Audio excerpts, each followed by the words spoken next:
Hi.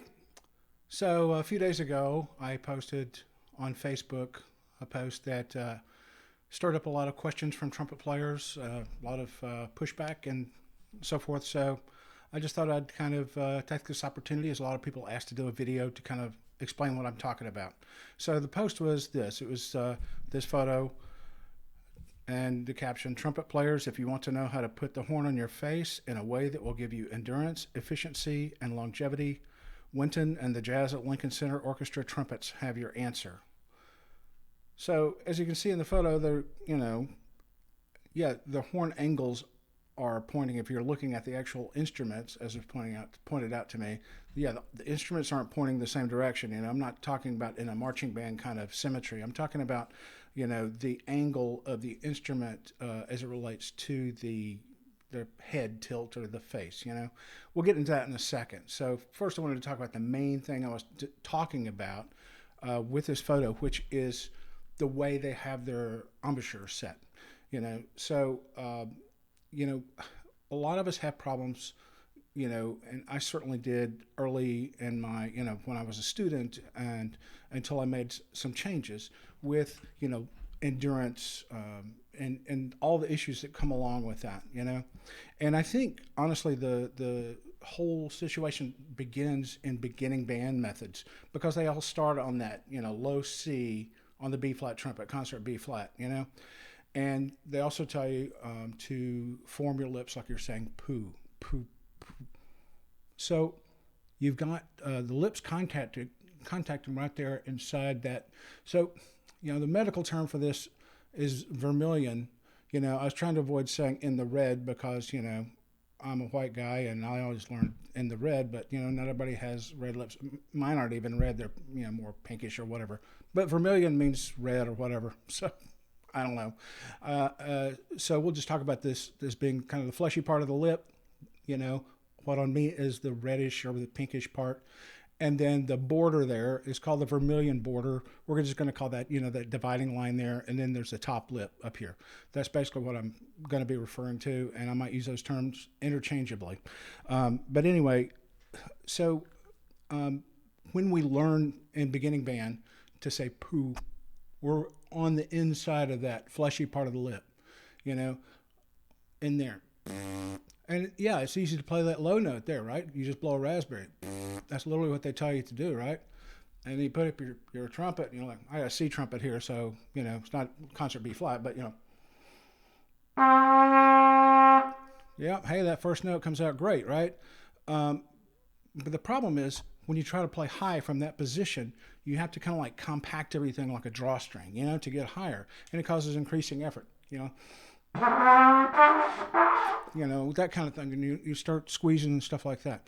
And, you learn how to do it. I think I remember it took me like, I don't know, it was a few months before I get up to the C in the staff. I remember what a big deal it was, such a high note. But, I made things work, that way. And I think, a lot of people, would think, from looking at me, I had the textbook embouchure, but it was still, it had a downward angle, and the inside diameter of my mouthpiece was completely inside the red. Okay. So, if I had a little cookie cutter, it was all inside there. There's none above the top. All right. And a lot of you have the same issue. And I know a lot of players who make things work that way. Right. But the problems that I had with that, and the problems that I observe, I'm going to talk about things I observe, and anecdotes are not data. Okay. I know that. I'm talking about observations I've made, things that great players seem to have in common. All right. And so I noticed that, as as I would play higher, I would get more lip into the mouthpiece, because, there's all that fleshy part that we don't really have any control over. The mouthpiece pins it in place. It starts to swell up with blood or whatever that's inside there, and the sound starts to close off. And in order to come back low, I got to take it off my face and reset. All right, and that's not a good way to live, right? And also, when your sound starts to, just like as you're playing, it's just like it closes off, and you bottom out in the mouthpiece. That's just the worst. And also, because of that extra added tension, I found that I was playing sharp a lot, so I had to pull my tuning slide way out. Okay, so that made the instrument, the farther out your tuning slide is, the more the intonation tendencies are exaggerated. So you've got a zigzag pattern. There's that low C that can tend to be sharp, that next G can tend to be flat, C is sharp, E is flat, G is sharp, so on. Now, if you're playing with your tuning slide way out because you're playing sharp all the time, you're going to have to use alternate fingerings on that E. That G is going to be screaming sharp. You're probably going to play 2 and 3 on the C, and so on, because all these tendencies are exaggerated because you're not playing where the instrument wants to resonate. All right, we have to find that sweet spot, and for me, the best way to find that sweet spot was, it was really years, if not decades, of kind of discovery about this, to be honest. So I went through a couple of embouchure changes in college because, I was doing marching band and, jazz band and that kind of stuff, and I'd screw my chops up because, I was playing on that part, on that inside that I couldn't control. And I was playing, I think, a 1.5 C most of the time in undergrad. And then I got into New England Conservatory for my master's. And so I head up to Boston, and, in the course of moving and all, I'd taken a couple of weeks off. And that's something I had never done to that point. I mean, I practiced every single day, several hours a day, and I had to do my routine, which took an hour to hour and a half every day before I could play anything. It's almost like I had to relearn how to play trumpet every day. But anyway, I grew up Mississippi. I went to school, college in Mississippi, and then I finished at college in Louisiana, McNeese State University. Amazing teacher, Mike Ewald, rest in peace, one of the finest men I've ever known. But, when I was going up to Boston, I'd never been to the big city before, and I didn't know what to expect. I just heard all these stories, they're going to put you on a big mouthpiece. You're going to be playing like a 1A with a, 16 throat and all this kind of stuff. And I didn't want to do that, which is kind of ironic now because I play, I'm on that C11, which is, I think, as big as he goes. So anyway, but, I didn't want to go to a bigger mouthpiece because every time I went to a bigger mouthpiece, I bottomed out in it. My lips were filling up that mouthpiece, and I was, the sound was closing off. It didn't matter how big I went. And if I put a lead mouthpiece in, I was hitting the bottom of it, and I couldn't really get a sound out. So I reasoned that if I could take my lip out of the mouthpiece somehow, that would effectively make the mouthpiece bigger. You know what I'm saying? So my 1.5 C would be more like a, 1.5 B or whatever, That's what I was thinking. And so I just kind of started experimenting around with that. And so, excuse me just a second here. Pulling a Marco Rubio there. So I reasoned that I could take the lip out. And so I started, thinking about, players I knew who were really good, strong players with good endurance and stuff. And to be honest, most of them are like lead players, jazz players, and so on, right? If you have to play high notes all the time and you have to figure out a way to make it happen, you're doing it. If I ask you to make the sound like when you get a balloon and you pinch the neck there and the sound comes out of the balloon, right? That's blown up, and it gets that really high pitch, you're going to be doing it with this part of your lips, right? As far out to that dividing border as possible, right? Really right on the edge is where that vibration is to get high notes, all right? And so that kind of got me thinking, okay, if I can just kind of get the vibration out here, which was a very strange sensation because I was so used to that vibration coming from inside, and, it vibrates right away, it responds right away on the low notes, but then you have to like really muscle everything into place. And so I just started, there I was at New England Conservatory. Fortunately, it was a month and a half before school started, so there weren't many people around to hear me in the practice room struggling to play, basically giving myself an embouchure change. But it came along very quickly. So what I did, and the other thing is, like a few months after this, I went to see a master class at Boston Music Company. Armando Gattal was giving a master class. And he talked about the same thing. He had someone come up from the audience, young lady. He says, you have never played the trumpet before, never even tried anybody's instrument. I want no muscle memory whatsoever. And so I got this young lady up. He has her say M, M. So instead of saying poo, where the lips are contacting, the top lip is overlapping the bottom lip, you're saying M, where the lips are lined up and the flesh is out of the way, right? So, so he took this young woman through the whole thing, and then blowing against the mouthpiece, and then putting in the horn, right? First thing that came out was an E, fourth space E, you know, which took me ages to get to when I was in beginning band. And here's this woman, first note she plays is that E in the staff. So, and he says, it always happens like that. He goes, it's at least that third space C, and often it's a E or G. And I've tried this with lots of, beginners as well. And it's always a result that way, and I think I remember his saying at that master class, there's plenty of time to figure out the low notes. We have this tendency to talk about low notes as building a good foundation, right? And that works for houses, okay? But we can't think of low notes as a foundation necessarily for trumpet playing, because what does a foundation for a house do? It gives it strength, right? And if we're starting from a position of weakness with an embouchure that makes us work too hard, then we're not building a good foundation, are we? Right? So we really need to have that position of strength. So when I feel like when I set this thing with that and having all of the fleshy parts of the lip hidden, right? That is it's like setting a fulcrum. Okay, so it's a position of strength, so I can be more relaxed with the rest of my body, I adjust my equipment to help me achieve the types of sounds I want to. And the important thing, getting that vibration way out here, and also just getting that response where you're in that sweet spot,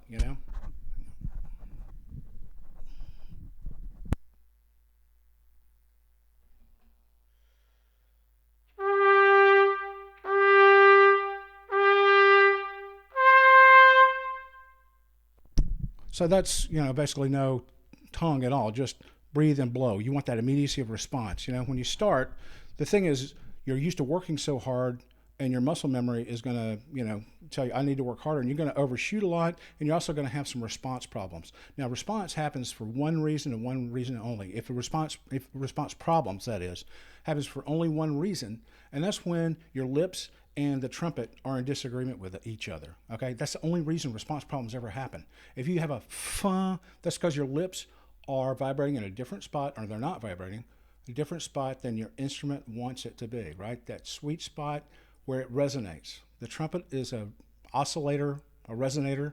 We create a standing wave to make that sound in the instrument. We're not amplifying the sound per se, all right? So you need to make sure that you are getting that immediacy of response so that you're hitting that sweet spot. And then, you can do whatever you want to with the front of the articulation, right? If we depend on the to get the thing started, then we're kind of forcing that vibration with a burst of fast air, and it'll be impossible for us to play something warm with slow air. You know what I'm saying? So always about that vibration. And then, keeping that the same way, high and low, becomes very easy. Like I say, you set a fulcrum, so you don't have to pivot or do a lot of crazy things, I find.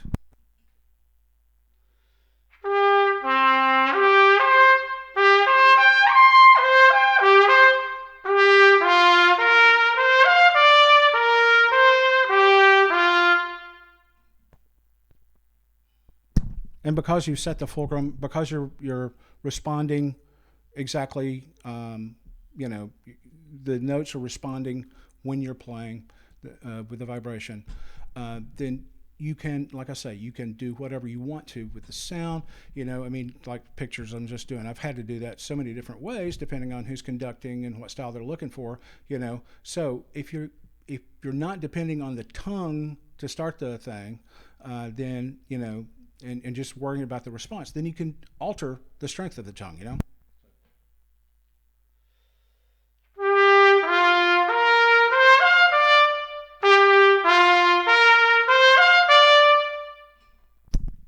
So you can do all kinds of things if you really think about the response.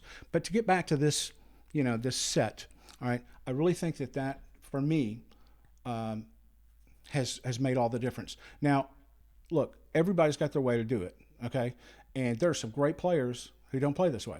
All right, but I think the important thing with all great players, you know, is that they have at least some of that inner diameter of the inner diameter of the mouthpiece up above that dividing line between the fleshy part of the lip and the top lip. All right. So I also talked about in my discussion about the horn angle. All right. So, people call me an upstream player, and it's maybe slightly upstream. I tend to call it straight stream more because the horn's coming straight out from my face. People say, well, I've got an overbite. Everybody's got an overbite. That's the way teeth work. All right. The top teeth go over the bottom teeth. Obviously it's slightly different for some rather than others, but we want to, make sure that we are playing the instrument in a way that sets us up for efficiency. And if we follow our teeth necessarily, I will, I know when I open my bottom jaw, these the bottom teeth kind of come more in line with the top. And you don't play with your teeth together. They're going to be yay far apart or whatever. So so my bottom teeth are pretty much in line with the top teeth when I play. Now, as I say, I'm almost an outlier in the symphony orchestra world because a lot of most upstream players, are lead players. I mean, look at Wayne Bergeron and Doc and all those guys. I mean, but you're going to see a lot of orchestra players and soloists who are strong players, with good endurance, who are upstream.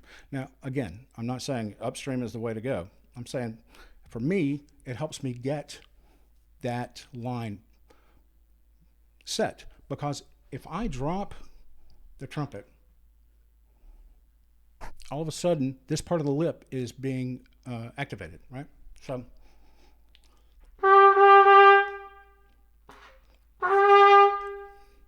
now I'm here, right? So it's that's why the horn angle is a thing for me. It helps me keep this set. You might say, hey, Scott, but you don't have much of a top lip. Yeah, well, hey, you're ugly and your mother dresses you funny. I mean, look, when I was younger, I had pretty full top lip, and I guess part of it's getting older, and part of it's playing like that for decades, maybe. I don't know. I just know that my top lip isn't what it used to be, but hey, I make it work. It's so again, the horn angle for me helps set that top lip, and I also do a split grip, which helps me keep that angle, right? Because I found when I was doing that conventional grip that the horn wants to sit like that. This way I can balance it more where it will have the angle that helps me have the correct embouchure. It keeps lip out of the mouthpiece, so there's more clarity. It helps me hit the sweet spot of the instrument easier, and it just makes life easier in so many ways. So anyway, ask any questions you want in the comments. Tell me I'm full of crap in the comments. I don't care. Works for me. If it doesn't work for you, doesn't hurt my feelings. All right. Bye.